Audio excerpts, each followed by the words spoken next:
Now joining us are members of the Alabama Crimson Tide, head coach Rob Vaughn, student athletes Tyler Fay, Brady Neal, and Justin Lebron. Gentlemen, congratulations on a great season making it to Omaha. Coach, we'll start with an opening statement from you. Yeah, obviously, man, 20 years in the making, 27 years in the making getting here. So really excited to be here. What an unbelievable event already, man. Just with all the stuff that's been going on, the town of Omaha and how they support this event is absolutely incredible. So thrilled to be here, but I think very quickly moving past that, and getting through today and getting through the opening ceremonies tonight, which are going to be cool, but kind of turn our attention to a job to do. I think it's what this group's done all year is incredibly workmanlike in their approach and the way they go about their business. And man, I'm excited for them to get to do that on the biggest stage. So as much as we're happy to be here, this is not the end goal, and we're looking forward to getting out Saturday afternoon and competing against a really talented Oklahoma team. We will now open it up to questions for the student athletes. Noah Binick, 11.7. A question for Justin. We see so often in college baseball where the stars don't necessarily get to this stage, the College World Series. I know Coach just mentioned this is not the end goal, but what does it mean to you to be out there with the guys practicing today, but also getting ready to play in the College World Series this year? Yeah, I think it's kind of amazing just to see how our hard work is kind of paying off. Obviously, job's not done, but it's kind of like we're right there, step in the right direction, and just kind of go ahead and finish the job. Mark Garland, Just Baseball Media. Tyler, tell me a little bit about what it means to be able to take the ball here, game one for you, for your team here, and how you guys have just got to this point where you just have full trust in the guys behind you too.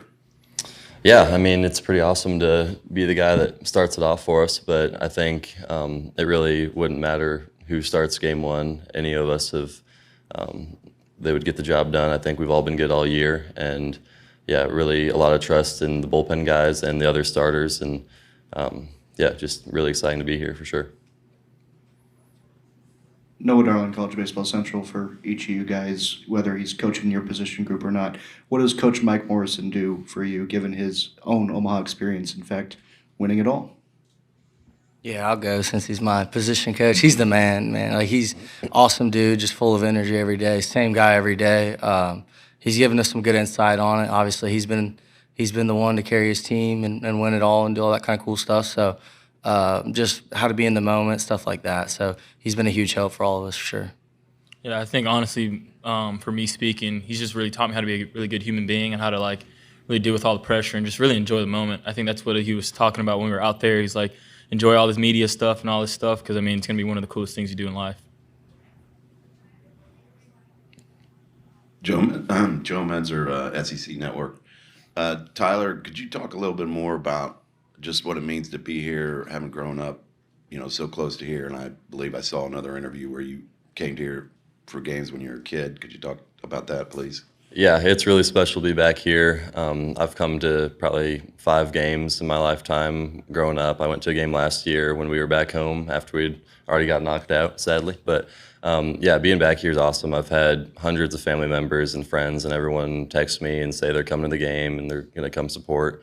So yeah, it's kind of just surreal to be back here, full circle moment for me. So.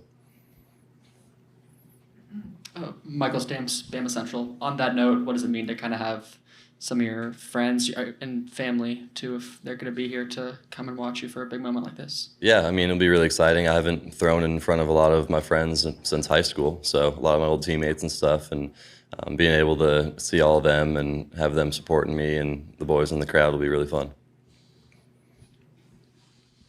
Noah Binick, 11.7. Question for Brady. Your former program came here last year and did a lot of damage. Now this year, Alabama's in the College World Series, and you've been a huge part of the postseason success. Has this been kind of what you envisioned when you transferred into Tuscaloosa?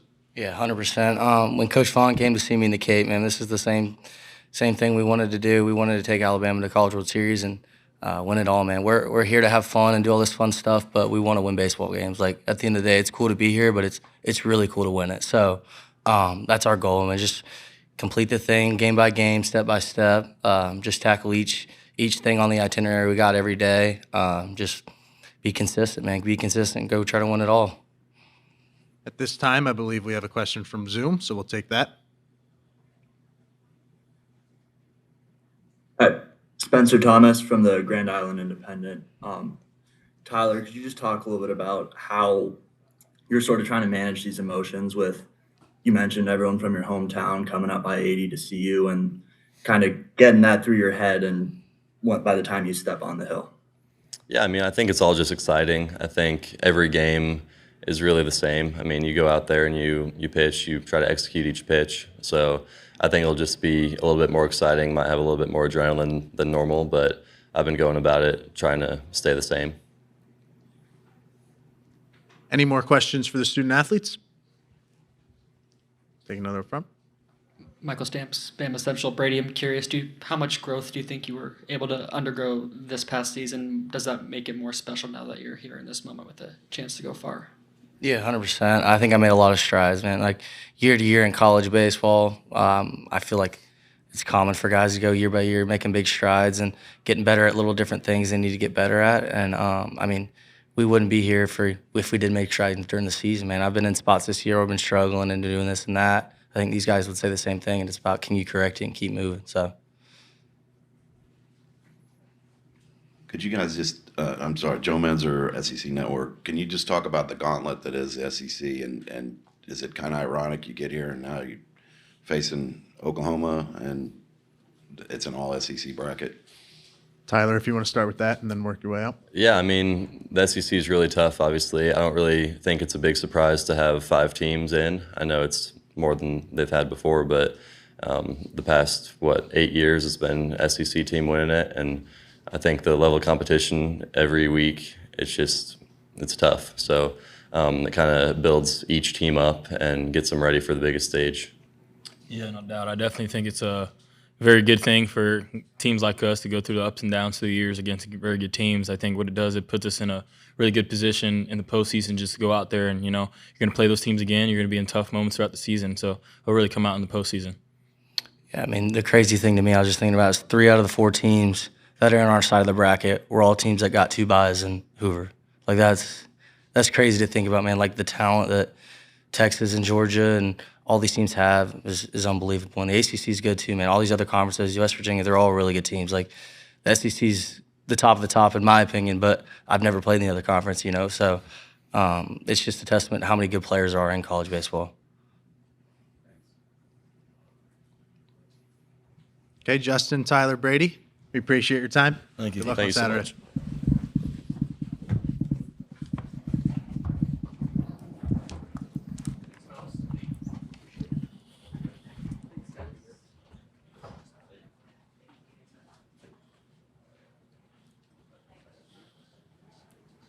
Okay, we will now open it up to questions for Coach. Mark Ireland, Just Baseball Network. Rob, we talked in the fall about how this team might be a really special team, and we talked a lot about how this team just needs to grow a little bit. Seems like you guys got over that hump, grew throughout the season. Talk just about how special this team was through the season and how it was, being able to host a regional and super regional at home. Yeah, we've shown these guys these videos of Kobe Bryant's press conference, there at the end when he retired, and in the Staples Center in front of all those people talking about the journey, and the journey is what matters. And man, we all look at these trophies at the end, and you all want all this stuff, but man, the journey is what makes life worth it, right? And I think for these guys, they've been through it a little bit in some really cool ways. You look at we lose opening night. We got beat opening night at home by Washington State. Opening SEC weekend, we got swept at Kentucky. And, man, nobody wants to experience that failure. My guys have heard me say time and time again that failure is a prerequisite to success. Like, it hardens you, it toughens you, it calluses you for what's to come if you let it, or you recede into your shell and you quit and start feeling bad for yourself. But if you use failure, man, it can really build you. And I think that's what this team did. And I think that's what makes them such a fun group to coach. Every one of you guys can go look at our stat sheet and you'd be like, that team shouldn't be here right now. And instead, man, all they do is the strength of this group is the group. The strength of this team is the team. And I think that's what's made it such a rewarding journey for them. And to be here in this moment, to have the first team in 27 years kick the door down, be a team that represents toughness and grit. It's what Alabama is. That's the teams of the late 90s, man, that's what they were. They were talented, sure, but, man, they were tough, they were gritty, they were all those things. So this team is a very deserving team to get this team back to where it belongs. Noah Bieniek, 11.7. Coach, at Maryland, you guys were making big-time strides, and then you jumped to Alabama, and you're coaching in the SEC against some of the best competition in the country.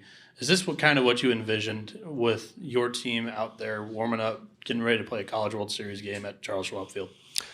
Yeah, college athletics is in a different place than it was 10 years ago for a lot of different reasons. And, I think you see it a lot of times. I think it's become talent acquisition business in a lot of different ways where people are just trying to go hire mercenaries to come in and compete. And it doesn't always not work. Sometimes it does, right? Sometimes it works. But I think our goal all along, what we did at Maryland, for those of you that have been there, like, you ain't drawing people there because of the stadium. I can promise you that. It's not the weather. It's not those things.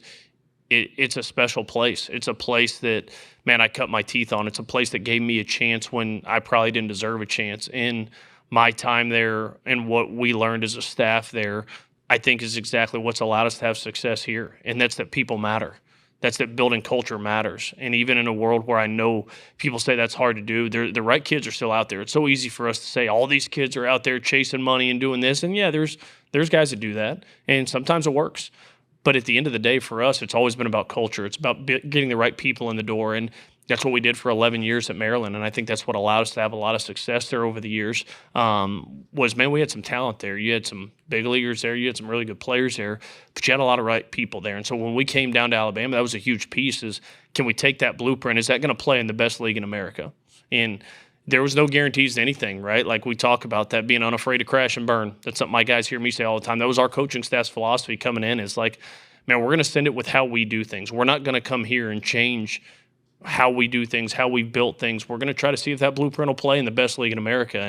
And the fun and rewarding thing is that people still matter. Like people can still matter. These kids can still matter. Treating people right can still matter. Building culture can still happen. And I think when you do that, it stands the test of time and it lasts a heck of a lot more than 1 year. And when we made this move to Alabama, that's what it was. This was not a hey, let's come in here and let's be really good and then let's see what comes next. It was, man, if we're moving our family, I'm moving Coach Morrison's family and Coach Papio's family and asking JJ to stay, if we're going to do this thing, let's settle in and build something that's going to last for the long haul. And I think that's what's been rewarding is, man, culture doesn't fade. It really does. If you can build it and lay the foundation right, it doesn't fade. And that's what's been really rewarding about the last couple of years here.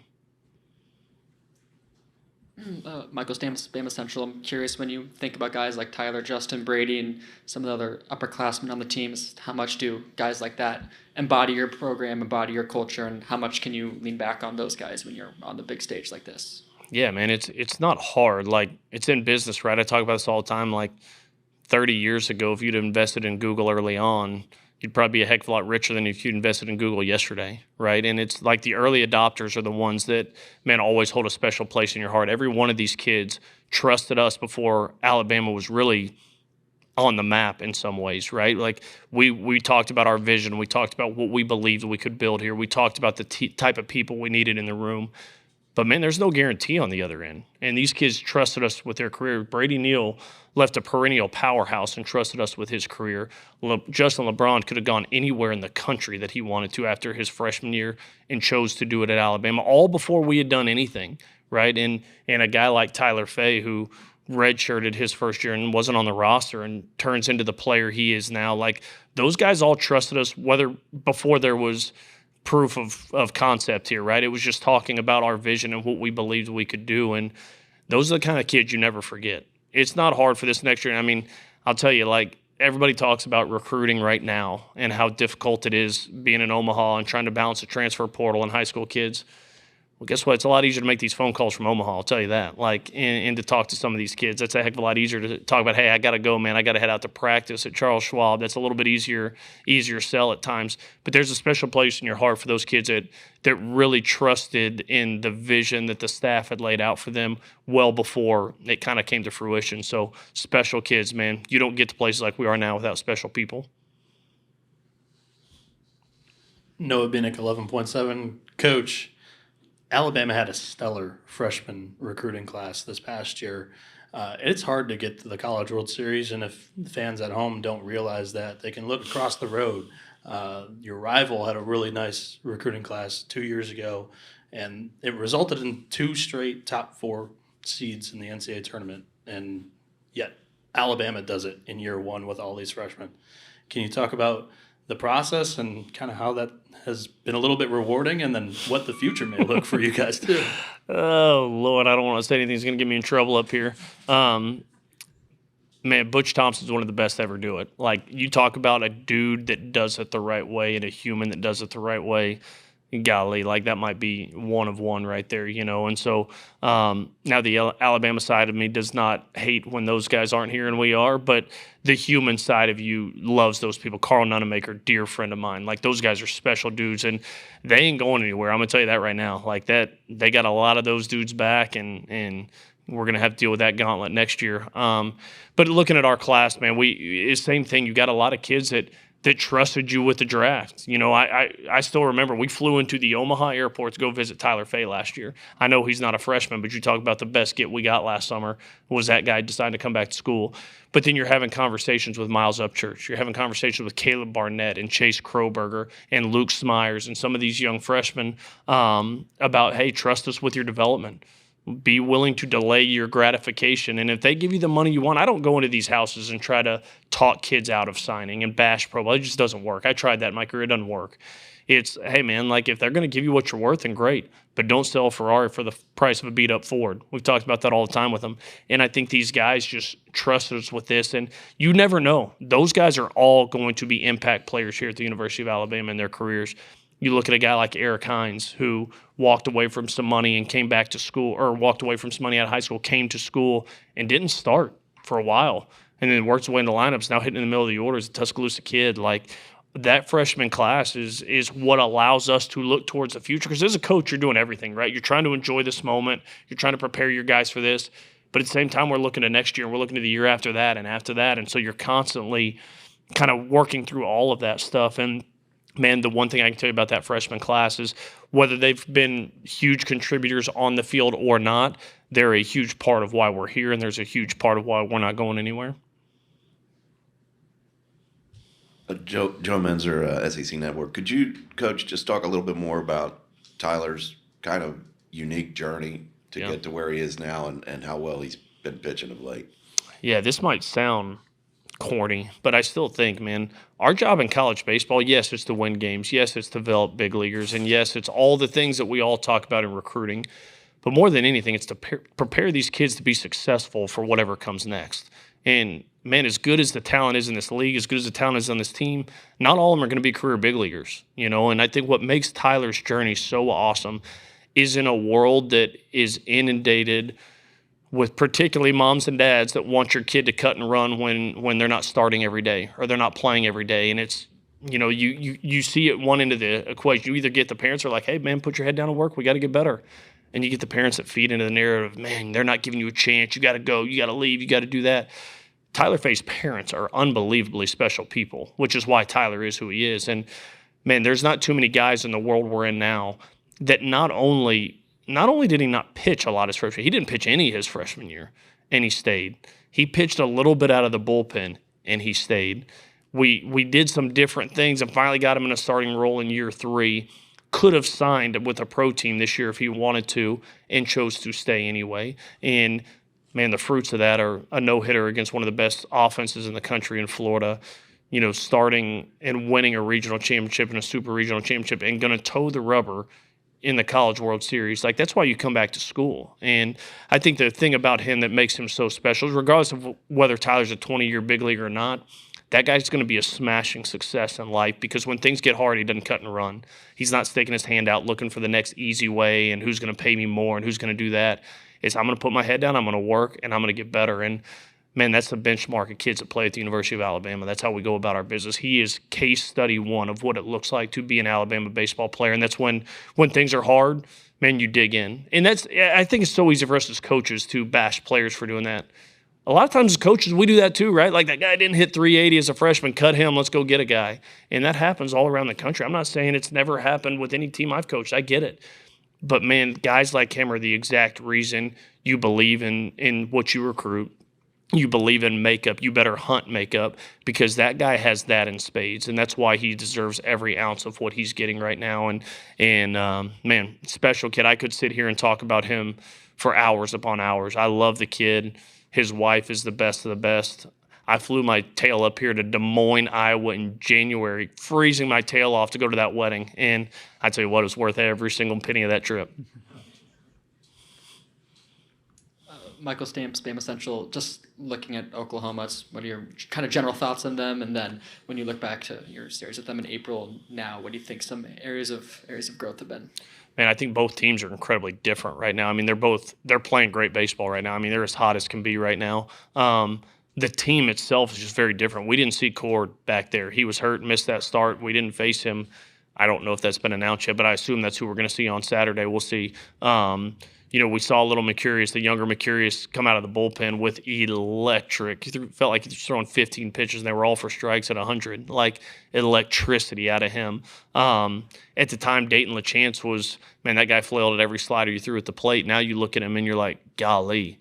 He had no homers when we played him then. I think he's got 15 now. He's catching every day. Brock was catching that. I think Brock's been playing more outfield now. Taki was hitting about 170 at the time, not playing. I think got a pinch hit in the Sunday game, and now hit the huge walk-off homer at Georgia Tech. Like, just two very different teams are just very different than when we played a month ago. Now, do we know style of play? Did they know our style of play? Absolutely. But I think both teams are very different teams than they are today, which is a sign of a Skip Johnson coach team.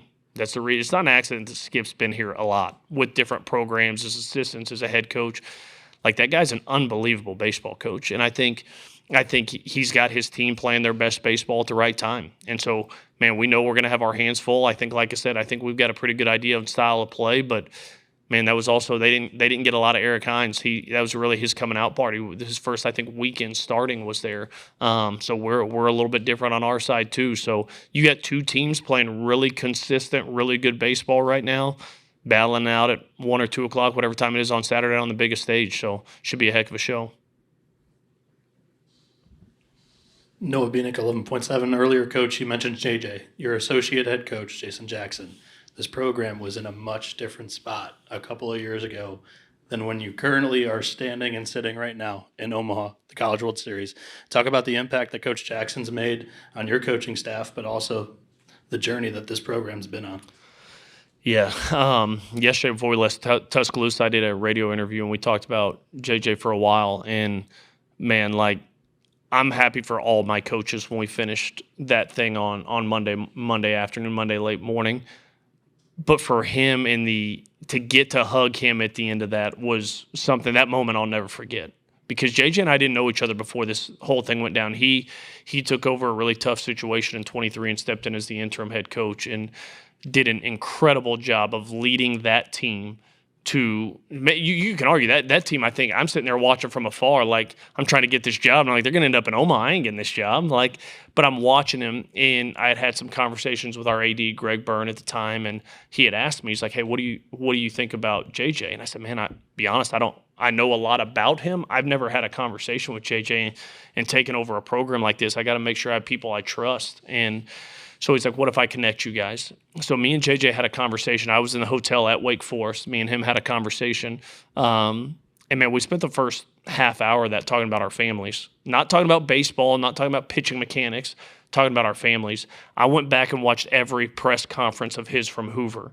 And all he did, man, while people were heaping praise on him, was deflect it to the players and deflect it to other people. And very quickly I was like, golly, you talk about people that are cut from the same cloth. Like, this is my kind of guy. If we can do anything we can to keep him here, we need to do it. And he trusted me in a time that he didn't have to do that. That guy could have had some people calling to hire him that summer. He just led the team through a great thing. There were some big-time pitching coach jobs open that wanted to talk to him, and he chose Alabama. It's great. Man, it feels good when people come up and like, Coach, you've turned it around. You've done this. Jason Jackson started that. Jason Jackson started that 10 years ago. And what he did and his commitment to this place to stay when he didn't have to, he deserves every ounce of what he's doing here. And, man, like, what he's done with his pitching staff is nothing short of unbelievable, of the development. The only coach in the last, I think we're 6 years running now, to have $1 million arm come out every single year.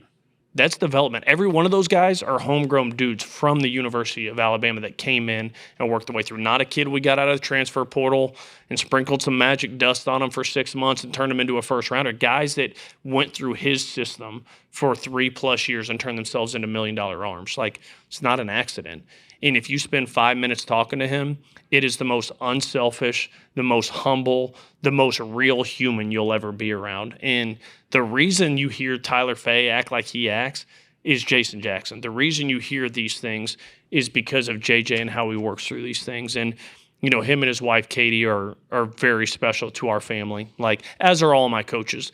But Pap's been with me for 15 years. I coached him. Like, I've seen his journey all the way through. Mo came and trusted us in Maryland back years ago and has turned into one of the best dang recruiting coordinators in the country. JJ trusted a guy that had never coached in the league, that had never played in the league, when he could have very easily taken the safer route and gone to one of these bigger names and done these bigger things. He trusted a guy he didn't know with his family's future, and I have never forgot that. And man, he deserves every ounce of this. Yes, I was excited for us. I was excited for our players. I was excited for our coaches. But not always in life do you get rewarded for doing the right thing. Sometimes you get punched right in the nose for doing the right thing. And to see JJ get rewarded with leading a team and a pitching staff to Omaha in a place that he's invested in far longer than I have is I'm so grateful for him. I'm so grateful for what he does, grateful for his friendship. Man, I could go on and on about him. He's a special human, and I'm just fortunate to get to coach alongside him every day. Time for one more question.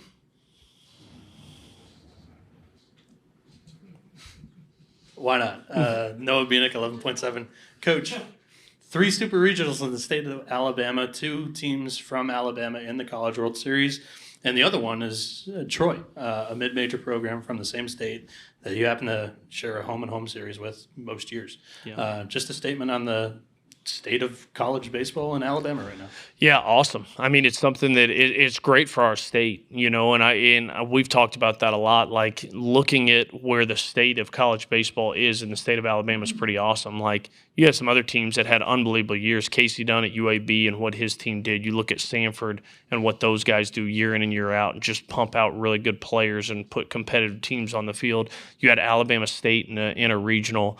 Like, the state is just in such an awesome place right now. And I think it's a tribute to a lot of really good coaches and the players in the state of Alabama. You know, I think there's some really good, you look around the country, there's some really good high school players from the state of Alabama. And that's one thing we really wanted to do coming in. We did that at Maryland. We said we want to put the walls up at Maryland and the best players at Maryland stay home. And we did that some. We didn't do that all the time, but we tried. And man, that's what I want here. There's some really good players in the state, and we need to recruit the state and get. Man, if we lose to Auburn, if you lose to Troy, if you lose to those guys on a player, I get it, but we better be on them. And we want to do a good job for all these kids in the state that want to play with the script A across their chest. That means a heck of a lot to a lot of people. I've only been here for 2.5 years. This will be obviously you finish in year 3. It took me about 5 minutes to realize how much that script A means to people. And I tell our guys, man, we have a responsibility every time we put that uniform on to leave it in a better place than we found it. And yes, Omaha feels great, but it's more than that. It's the style of play. It's how we carry ourselves. It's how we go about our business. The coolest thing is I will never forget this conversation with this guy named Brett Taft, who played here in the late 90s, who coaches over at ACA, one of Eric Hines' coaches in high school. And I remember talking to him outside of a field one time, and he was like, man, those teams in the 90s, they would just as soon fight you as they would beat you on the field. He was like, they were tough. We were hard-nosed, tough, gritty teams. And that's never left me. Like, that's what the state of Alabama is. That's what our university is built on. Coach Saban's teams, I promise you, those teams weren't soft. Yeah, they were good. Yes, they were disciplined. But golly, those guys would smash you in the mouth and tell you to like it. And that's what I wanted our teams to be built on.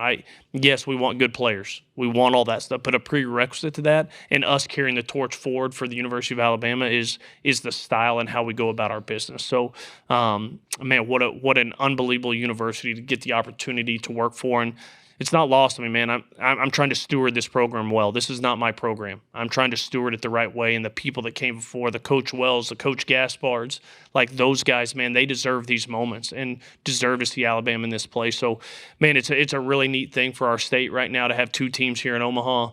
Like I said, you got a dang good one sitting at home right now, but I can promise you it won't be long before they're back here. And that's why I texted Butch in the middle of it. I said, man, let's get through this thing. Let's let Alabama and Auburn meet in the final. That'd be a heck of a show. So cool for the state, proud to be a part of it, and, man, just grateful for where I'm at right now. That'll conclude our press conference. Coach, we appreciate your time. We'll see you on Saturday. Thank you.